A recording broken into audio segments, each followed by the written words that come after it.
El jefe de gobierno señaló como obligatorio velar por los derechos y las libertades de las personas indígenas en la Ciudad de México, como lo establece la Carta Magna local que ha sido validada por el máximo Tribunal de Justicia del país. Al inaugurar el Foro Internacional La Declaración de las Naciones Unidas sobre los Derechos de los Pueblos Indígenas y la Constitución de la Ciudad de México, el mandatario resaltó que al redactar el proyecto se tomaron en cuenta las recomendaciones emitidas por la ONU y otros organismos internacionales de avanzada.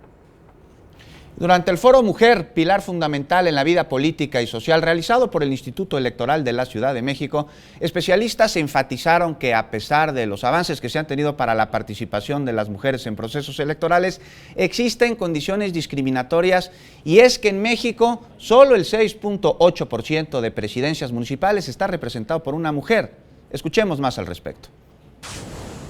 Somos el 50% del padrón electoral. ¿Esto qué quiere decir? Que no solamente el 50% de este padrón electoral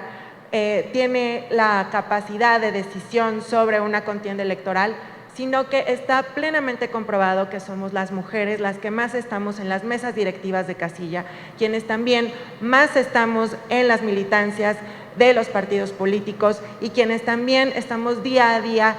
contribuyendo de manera económica, política y social a la vida de esta gran ciudad.